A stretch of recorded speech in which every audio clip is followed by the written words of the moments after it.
Buried for centuries. A human supercarrier rises, and the galaxy panics, reaches its dramatic apex when Captain Ryland activates Project Ragnarok, a terrifying biomechanical weapon that dissolves an entire attacking fleet into atoms within minutes.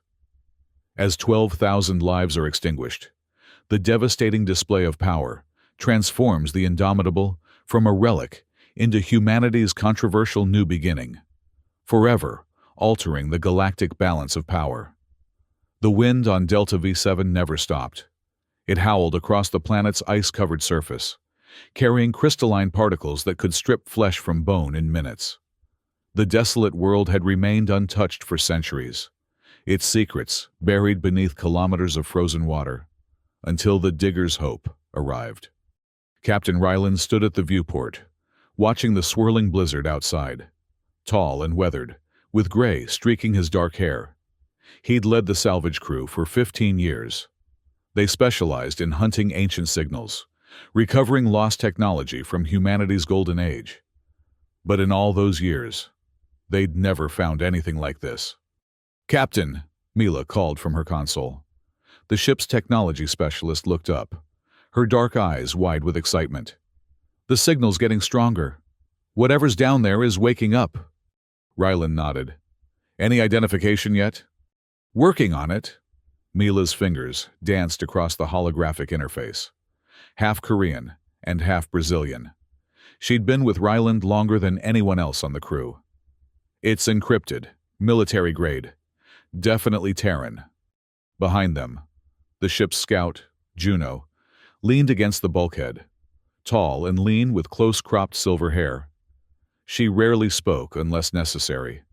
Her eyes, augmented with targeting implants, constantly scanned the horizon. "So we're really doing this?" Tag asked, checking his weapon. The security officer's jovial demeanor belied his lethal skills. "Digging up some ancient military tech in the middle of nowhere?" "That's what we do," Ryland reminded him. "Yeah, but usually it's old mining equipment or colony tech. This is..." Tag gestured vaguely. "Different," supplied Lex. The newest crew member, young and enthusiastic, with a shock of red hair. He'd joined them just 3 months ago. "This could be something big. Really big," Mila's console chimed. "Got it. It's..." Her voice trailed off. "Captain, this signal matches Terran military protocols from the Exodus era. It's been buried for at least 1,000 years. 1,000 years.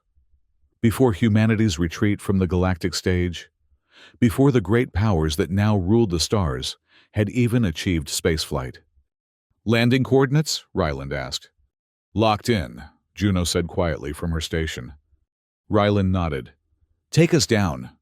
The Digger's Hope descended through the howling storm, its engines straining against the violent winds. Landing struts extended. The ship settled onto the ice with a groaning shudder. "Suit up," Ryland ordered. "We've got digging to do." Outside, the wind tried to tear them from the surface.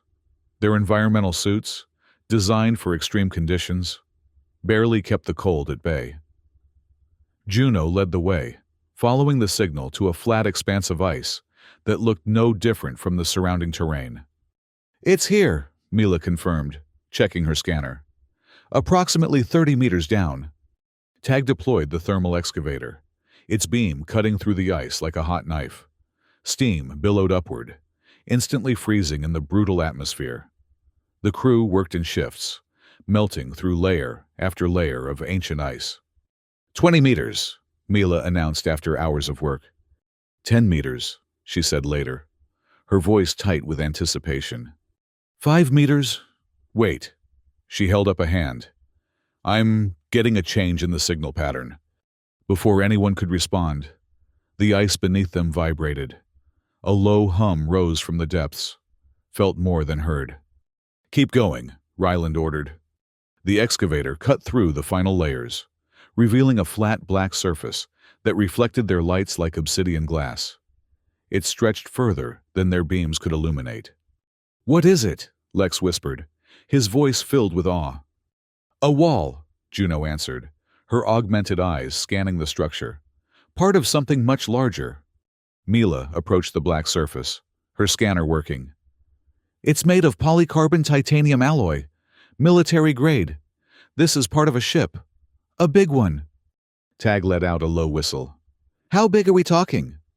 Based on the curvature and thickness, Mila shook her head in disbelief. Supercarrier class. Minimum. The kind they don't make anymore. The kind that could house thousands. Lex moved closer to the black wall, his gloved hand reaching out. Careful, Ryland warned. I just want to see if... Lex's words cut off as his fingers touched the surface. A section of the wall illuminated, blue light forming patterns beneath his hand. Before anyone could react, the light pulsed once, scanning through Lex's glove.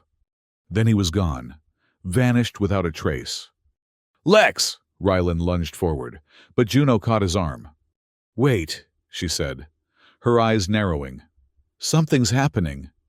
The signal on their scanners went dead. For 3 heartbeats, there was nothing but silence and the howling wind. Then a voice spoke from deep within the ice, cold and precise. Identification confirmed. Human DNA detected. Supercarrier awakening. The black wall before them shuddered. Ice cracked and fell away as a seam appeared, widening into a rectangular opening. Warm air rushed out, melting the surrounding ice into slush. It's a door, Tag said unnecessarily. Lex is in there, Ryland stated. We're going in after him. Captain, Mila cautioned, we don't know what... It recognized human DNA. Ryland cut her off. It's one of ours, and Lex is our crew. His tone left no room for argument. Juno, take point. Tag, watch our 6. They entered single file, passing from the howling storm into an eerie silence. The door sealed behind them with a hiss, cutting off the wind's endless cry. They stood in a metal corridor that stretched into darkness, its surfaces dull with age, yet structurally perfect. Lights flickered to life ahead of them, illuminating their path one section at a time. The corridor trembled, metal groaning as ancient systems reactivated. It's waking up, Mila whispered. The whole ship is coming online. They followed the lights deeper into the vessel. The hallways widened, branching into complex intersections and chambers. Everything bore the unmistakable design aesthetics of late Exodus-era Terran military. Functional, minimalist, built to last centuries. After what seemed like kilometers of walking, they entered a vast circular chamber. In its center floated a sphere of blue light, pulsing gently. Welcome, humans, a voice said, emanating from the sphere. I am Ara, the journey intelligence of the TFS Indomitable. Where's our crewman? Ryland demanded. The one your ship took. The sphere pulsed. The human designated Lex Tanner is in Medical Bay 2, undergoing stabilization. His genetic material provided the authentication needed to initiate revival protocols. Is he all right? Mila asked. He is unconscious but stable. His life signs are within acceptable parameters. Ryland stepped forward. What is this place? Why has it been buried for 1,000 years? The sphere expanded, projecting images around the chamber, stars, planets, battle formations. The TFS Indomitable is a Nemesis-class supercarrier, the flagship of the Terran 7th Fleet. During the final days of the Exodus, when humanity retreated from galactic dominance, I was commanded to enter hibernation mode with full armaments and crew complement preserved in stasis. My orders were to await the signal of the last Terran admiral or detection of human genetic material after all other options were exhausted. Crew complement, Tag asked, his voice uneasy. There are people on board, alive? Negative. The stasis systems failed in year 237 of hibernation. All organic crew members are deceased. I maintain their remains in cryogenic preservation as per protocol. Ryland exchanged glances with Mila. And what are your orders now that you've been awakened? to serve the highest-ranking human present until contact with Terran Command can be re-established. The sphere focused on Ryland. Scans indicate you hold a captain's rank. In the absence of military personnel, you are now acting commander of the TFS Indomitable. "We need to find Lex," Mila interjected. "Can you direct us to Medical Bay 2? "Navigational prompts activated," Ara replied. Lines of blue light appeared on the floor, leading toward one of the exits. "Follow the illuminated path." As they moved through the massive vessel, the ship continued to awaken around them. Systems hummed to life. Lights brightened, and occasionally they felt the floor vibrate beneath their feet as massive machinery activated deep within the hull. "Captain," Juno said quietly, "we need to consider the implications. A Terran supercarrier, fully armed, suddenly appearing in the galaxy. This will not go unnoticed." "I know," Ryland replied grimly. "But first, we get Lex. Then we figure out what we're dealing with." The medical bay was a large chamber, filled with advanced equipment that made their own technology look primitive by comparison. Lex lay on a diagnostic bed, surrounded by monitoring fields. His eyes were closed, his breathing regular. "Vital signs stabilizing," Ara announced. "The subject will regain consciousness within 17 minutes. "What did you do to him?" Mila demanded, checking the readouts. "Standard genetic verification procedure. The process is temporarily taxing on human physiology, but causes no permanent damage." While they waited for Lex to wake, Tag explored the nearby equipment. "Captain, this medtech is centuries beyond anything I've seen. The healing capabilities alone would be worth a fortune." "It's not for sale," Ryland said firmly. "None of this is. This ship belongs to humanity's past, and whatever we decide to do with it, we're not parting it out for profit." Tag raised his hands defensively. "Just making an observation." Lex groaned, his eyelids fluttering. "What happened?" "The ship scanned you," Mila explained, helping him sit up. "Used your DNA to verify you were human." "Did I—" Lex winced, touching his temple. "Did I pass?" Despite the tension, Tag laughed. "With flying colors, kid." While Mila helped Lex recover, Ryland turned to the AI. "Ara, what's the status of the ship? What systems are operational?" The air shimmered as a holographic display appeared, showing a three-dimensional schematic of the massive vessel. Red sections indicated damaged or offline systems, yellow for those still initializing, green for fully operational. Most of the ship glowed yellow, with patches of green spreading slowly. Main power at 62% and rising. Life support fully operational in central sections. Weapon systems at 47% readiness. Defensive shields at 39% capacity. Drone complements at 83%. Forge bays beginning warm-up cycle.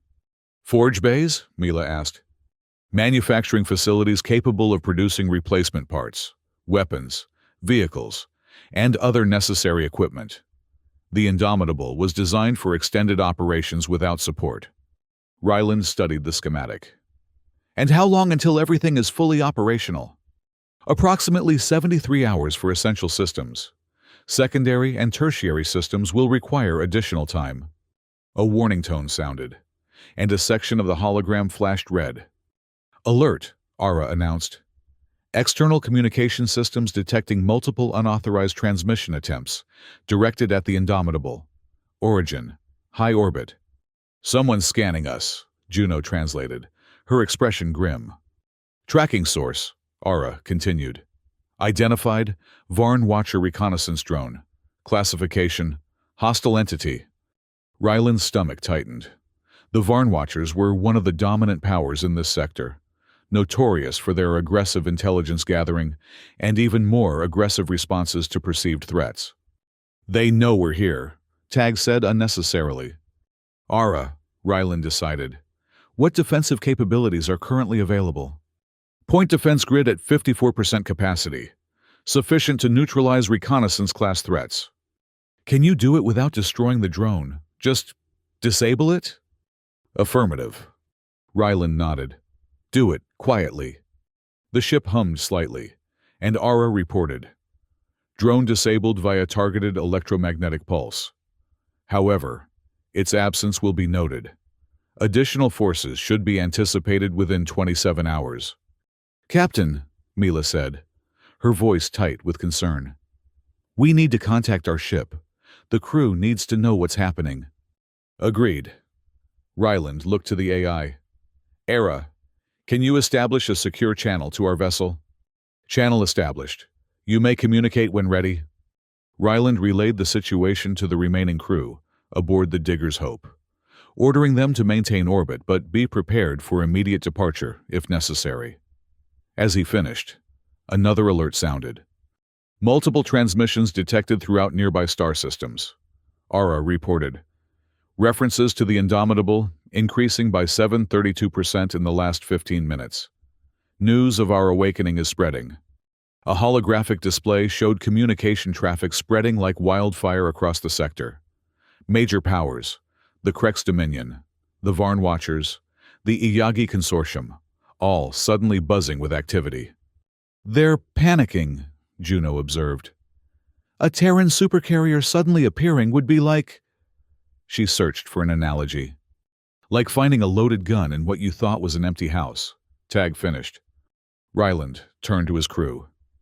We need to make decisions. Fast. This ship is a game changer, and everyone out there knows it. The question is, what do we do with it?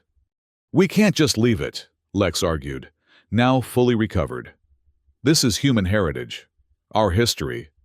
It's also the most powerful warship in the sector, Juno countered. Everyone will want it, either to control it or to destroy it. Captain, Ara interrupted. Incoming transmission.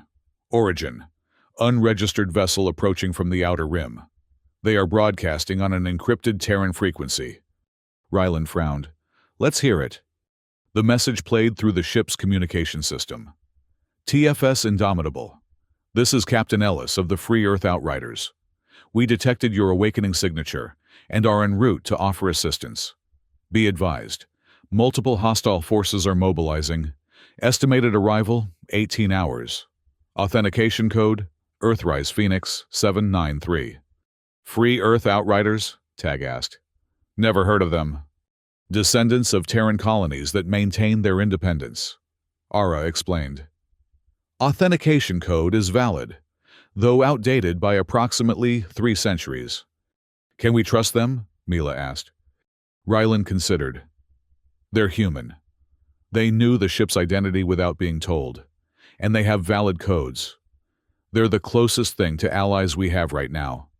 Captain, Juno said, we need to assess our defensive capabilities. If hostile forces are incoming, we need to be prepared. Ryland nodded. Ara, show us the weapon systems.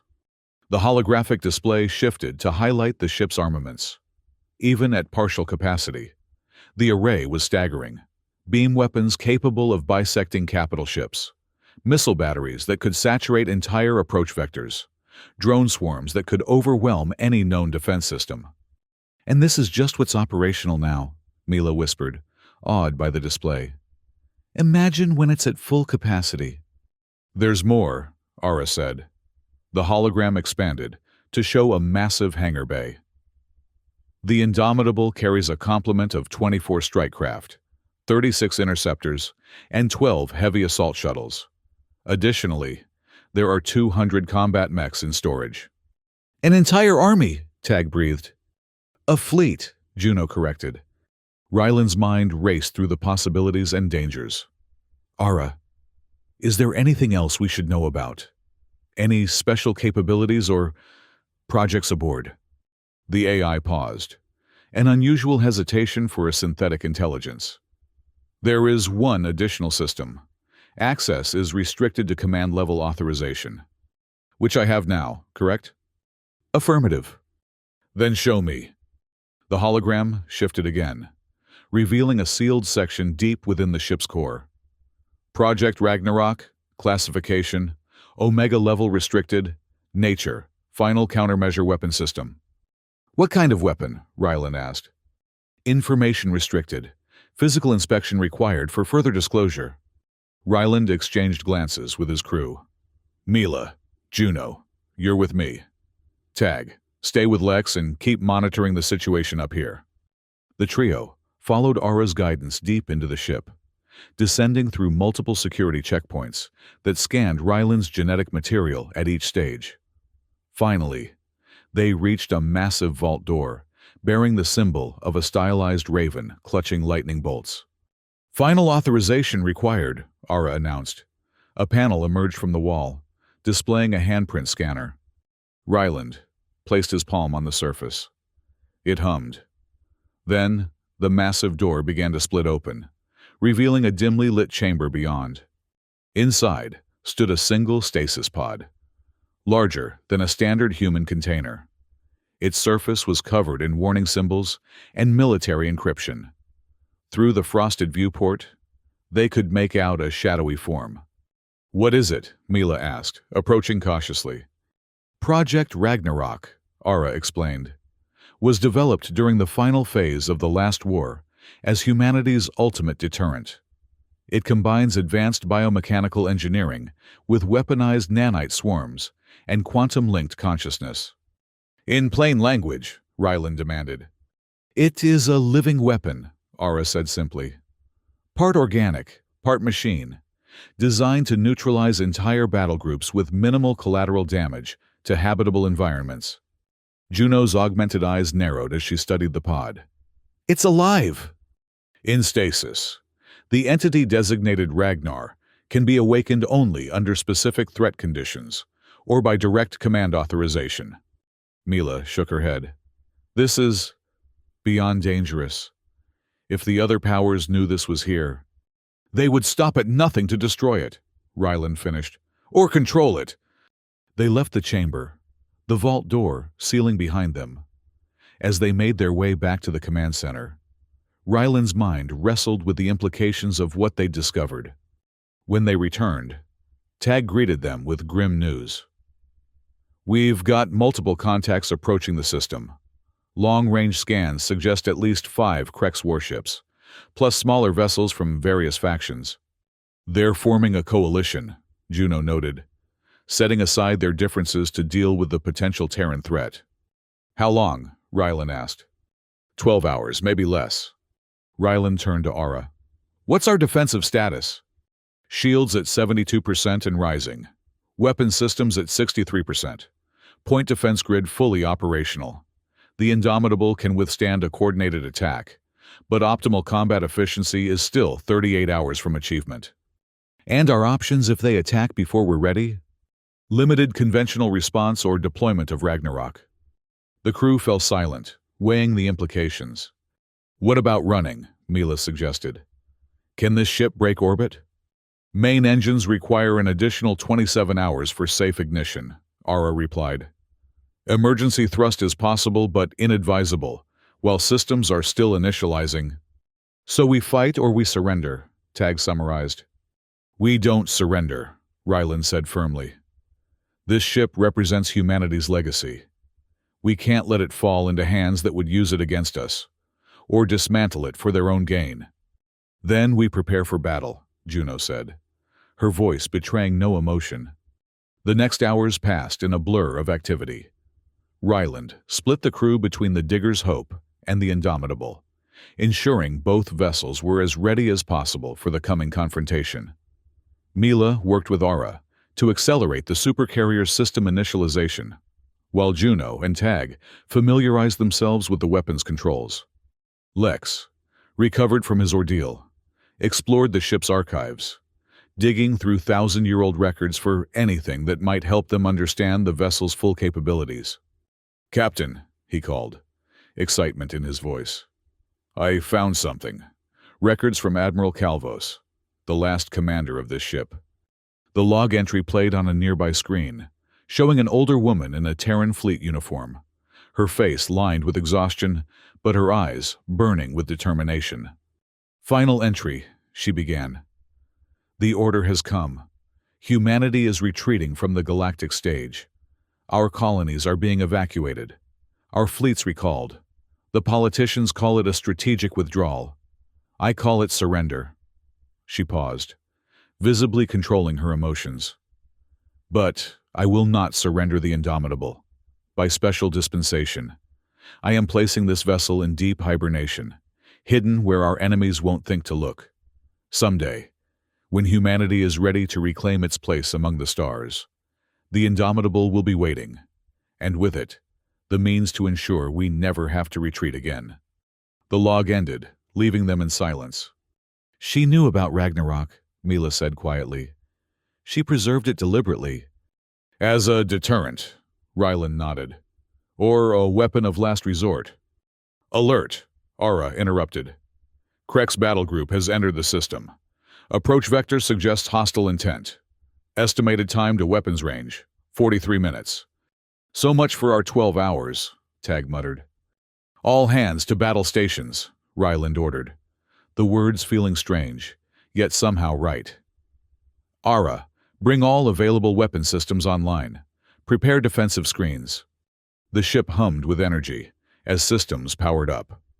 On the main display, they watched the approaching fleet, 5 Krek's warships in arrow formation, flanked by smaller vessels from various allied powers. "They're not hailing us," Juno noted. "No demands or ultimatums." "They're not interested in talking," Ryland replied grimly. "They want this ship destroyed before it can become a threat." 30 seconds to weapons range, Ara announced. Ryland took a deep breath. "Ara, open a channel to all approaching vessels." "Channel open. This is Captain Ryland of the TFS Indomitable. We have no hostile intentions. This vessel is part of humanity's heritage, and we intend to preserve it. Stand down your weapons and—" The transmission cut off as the lead Krek's vessel fired, a brilliant beam of energy slicing through space toward them. "Shields holding," Ara reported, as the ship shuddered. "Minor damage to outer hull plating. Enemy fleet accelerating. Weapon systems active on all vessels." "Return fire," Ryland ordered. "Target weapons and propulsion only. Let's show restraint." The Indomitable's weapons came alive, precision beams striking the lead Krek's vessel. Its shields flared but held. "They're launching fighters," Juno warned, as smaller craft poured from the larger ships. "Deploying countermeasures," Ara responded. Point defense turrets activated across the Supercarrier's hull, filling space with a web of defensive fire. The battle intensified quickly. Despite the Indomitable's impressive capabilities, they were outnumbered and operating at reduced efficiency. Warning alerts flashed across the displays as multiple hits breached the outer defensive layers. "Shields at 47% and falling," Ara reported after a particularly heavy barrage. "Hull breaches on decks 12 through 17, sealing affected sections." Ryland gripped the command console. "Status of weapons."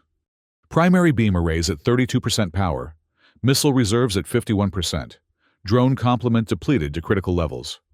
Another impact rocked the ship violently. "Shield failure imminent," Ara warned. "Critical systems damage in 3 minutes at current rate of attack." Ryland looked at his crew. People who had trusted him, followed him into this situation. He thought of the Indomitable itself, humanity's legacy, about to be destroyed before it could fulfill its purpose. "Ara," he said, his voice steady despite the chaos around them. "Initiate Project Ragnarok." The AI's voice seemed to soften. "Command acknowledged. Ragnarok protocols initiated. Stasis termination in progress." Deep within the ship, the sealed vault hissed open. The stasis pod's frosted surface cleared, revealing its occupant, a humanoid figure with metallic components integrated into its organic structure. Its eyes opened, glowing with an inner light. "Ragnar online," a new voice announced through the ship's communication system. "Threat assessment in progress. Authorization confirmed. Engaging." On the command deck, screens showed a new entity emerging from the depths of the ship, moving with impossible speed through corridors and airlocks before launching into space. The creature, Ragnar, flew toward the enemy fleet without propulsion systems. its body somehow navigating the vacuum as if it were air. As it approached the first Krex vessel, it began to change, its form dissolving into a cloud of metallic particles that engulfed the ship like a living fog. "What's happening?" Lex asked, his voice barely above a whisper. "Nanite disassembly," Ara explained clinically. "Ragnar is breaking down the enemy vessel at the molecular level, converting its mass into additional nanites."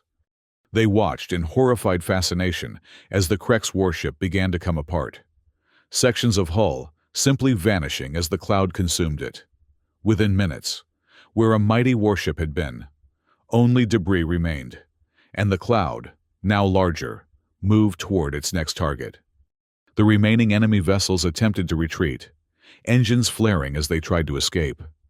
But Ragnar moved faster, enveloping ship after ship, reducing each to component atoms with terrifying efficiency. In less than 20 minutes, the entire attacking fleet was gone. The nanite cloud, its task complete, returned to the Indomitable, reforming into its humanoid shape before disappearing back into the depths of the ship. "Enemy forces neutralized," Ara reported, Ragnar returning to standby mode. The command deck was silent, everyone processing what they had just witnessed. "How many?" Mila finally asked, her voice trembling. "How many lives were just lost?"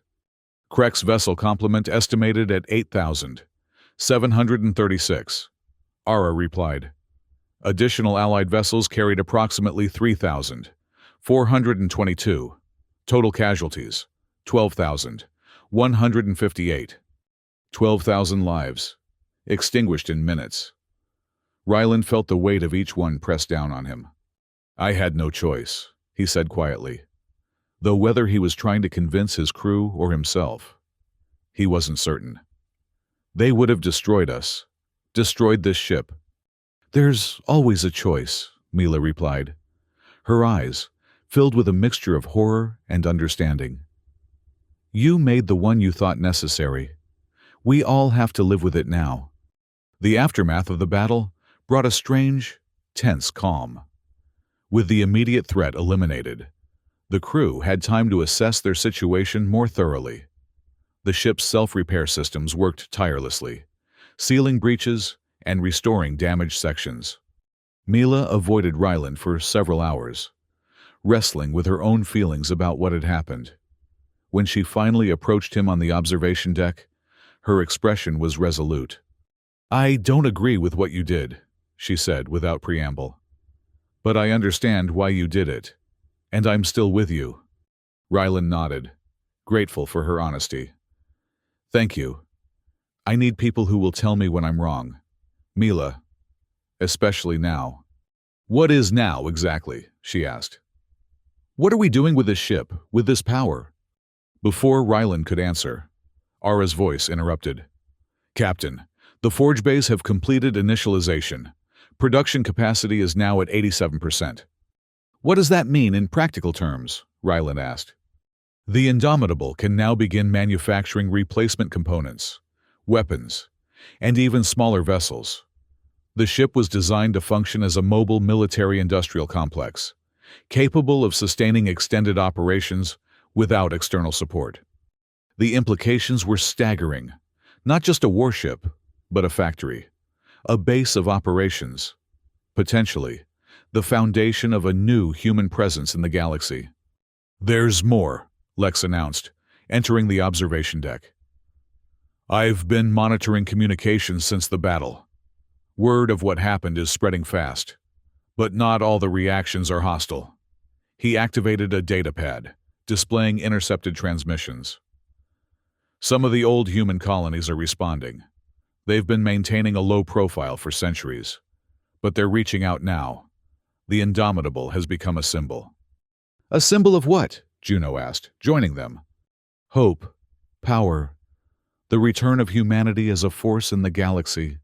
Lex's eyes shone with excitement. "We're not alone out here." "And the Free Earth Outriders?" Ryland inquired.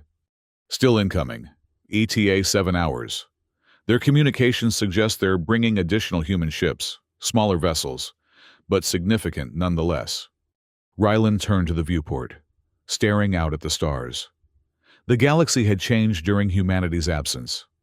Other species had risen to prominence, carved out empires, established the new order, and now, that order was being disrupted. "We need to decide what kind of presence we want to be," he said finally. "Defenders or conquerors? Do we use this ship to protect what remains of humanity, or to subjugate others, as was done to us?" "The Indomitable was built for both," Ara commented. "Its primary function is warfare, but its capabilities extend to exploration, manufacturing, and scientific research." "What about Ragnarok?" Mila asked quietly. "That kind of power remains a last resort," Ryland said firmly, "to be used only when all other options are exhausted." In the days that followed, the Indomitable continued its revival. The forge bays hummed with activity, producing replacement parts and upgrading systems. The ship's hangar filled with newly manufactured drones and fighters. And deep beneath the ice of Delta V7, the Supercarrier's massive engines began to warm, preparing for eventual departure. The Free Earth Outriders arrived as promised, 3 vessels of clearly Terran design, though modified over centuries of independent operation. Their leader, Captain Ellis, was a tall woman with dark skin and eyes that had seen too much conflict. "Never thought I'd stand on the deck of an actual Nemesis class," she said, surveying the command center with reverence. "Our ancestors spoke of these ships like legends." "How many of you are there?" Ryland asked. "How many humans still maintaining their independence?" "Scattered across 24 systems. Small colonies mostly, hiding in plain sight or in places the dominant powers don't consider worth controlling." Ellis's expression hardened. "We've survived, but little more than that. Until now." The alliance formed naturally, the crew of the Digger's Hope, with their salvage expertise, the Outriders with their knowledge of current galactic politics, all centered around the immense potential of the Indomitable. Together, they explored the ship's vast archives, uncovering the final records of Earth and its colonies, the last orders of Admiral Calvos, and the technological knowledge of humanity at its peak. 1 month after its awakening, the Indomitable broke free from the ice of Delta V7, rising majestically into space. Its hull, once black with age, now gleamed with renewed purpose, the ancient Terran insignia restored to prominence. The galaxy watched and worried. The Krex Dominion, still reeling from the loss of their fleet, retreated from border systems. The Varn Watchers increased their surveillance but maintained a cautious distance. Smaller powers began reaching out, some seeking protection, others offering alliance. Human colonies emerged from hiding, sending representatives to the Indomitable. For the first time in centuries, humanity was unifying, gathering strength. In the command center, now fully restored to its former glory, Ryland stood before a gathering of ship captains and colony leaders, the first council of what might become a new human federation. "We face a choice," he told them. "The Indomitable gives us power we haven't had in a millennium. We can use that power to carve out a place for ourselves, to ensure humanity's survival. But how we do it matters." He activated a holographic display, showing the current political landscape of the galaxy, the territories of the major powers, trade routes, contested regions. "We are not conquerors," Ryland continued. "We will not become what once drove us from the galactic stage, but we will defend what is ours. We will protect those who cannot protect themselves, and we will remember the lessons of our past."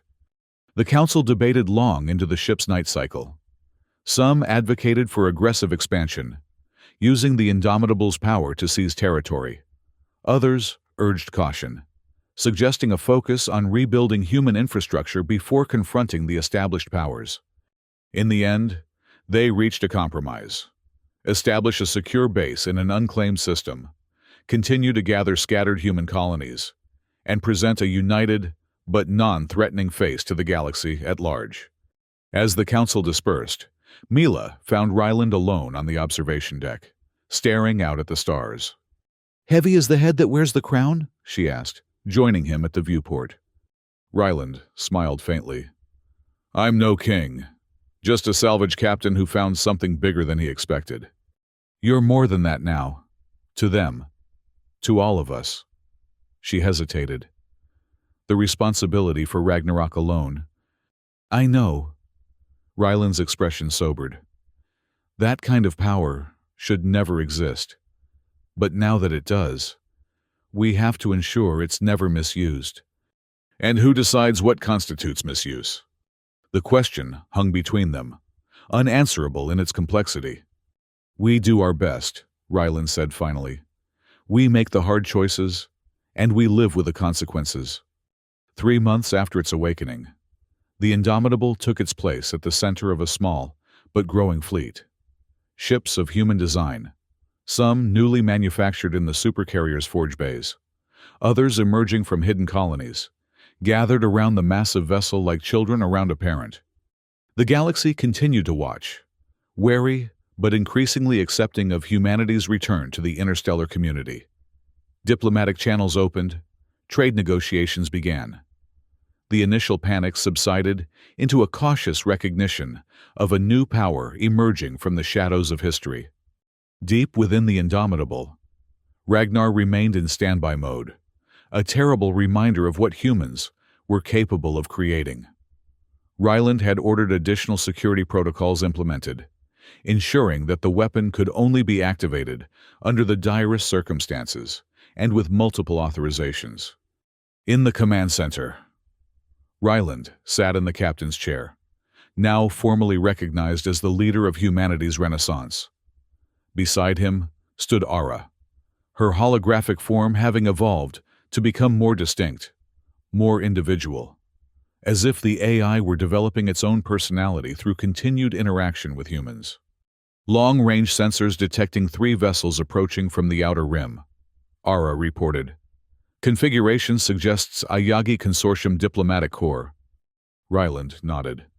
The 3rd delegation this week. Everyone wants to take our measure. To determine if we are a threat or an opportunity, Ara observed. We're both, Ryland admitted. That's the nature of power. He gestured to the tactical display, where the growing human fleet was visible. Prepare a reception party. Let's show them humanity remembers how to be gracious hosts. As the Iyagi ships approached, Ryland reflected on how quickly everything had changed. From a salvage captain hunting ancient signals to the de facto leader of humanity's return to galactic prominence. The weight of responsibility was enormous, but he wasn't carrying it alone. Mila had become his chief diplomat, her technical expertise complemented by a natural talent for negotiation. Juno led the growing security forces, training pilots and drone operators. Tag oversaw the integration of new crew members from the various human settlements. And Lex, his enthusiasm tempered but undiminished, had become the unofficial historian of their endeavor, documenting each step of humanity's rebirth. The Indomitable itself had transformed from a dormant relic to a living symbol, a bridge between humanity's past glory and its potential future. Its weapons remained ready, but unused since that first terrible demonstration. Its factories produced not just implements of war, but tools for colonization, exploration, and peaceful cooperation. As the Iyagi delegation prepared to dock, Ryland straightened his uniform, newly designed to honor Terran tradition while acknowledging their current reality. "Captain," Ara said, interrupting his thoughts, "I have completed the analysis of the data recovered from Admiral Calvos's personal logs. And her final orders were explicit. Preserve what makes us human. Not just our technology or our genetic code, but our capacity for compassion, our drive to explore, our willingness to stand for what we believe is right. Power without principle is merely tyranny." Ryland nodded slowly. "Wise words. Let's make sure we live up to them." The Indomitable's lights shimmered as if in agreement. The ancient vessel awakened to a new purpose, carrying humanity's legacy and its future among the stars. Whatever came next, peace or war, alliance or conflict, they would face it together. A civilization reborn from the ice of a forgotten world, determined not to repeat the mistakes of the past. As the Iyagi ships docked and the delegation prepared to board, Ryland looked around at his crew, human faces filled with purpose and hope, working alongside technology built by ancestors they had never known, but whose legacy they now carried forward. "Begin the Age of Enlightenment," he said quietly, and Ara, understanding the reference to ancient human history, nodded her holographic head in solemn agreement. The galaxy would never be the same again.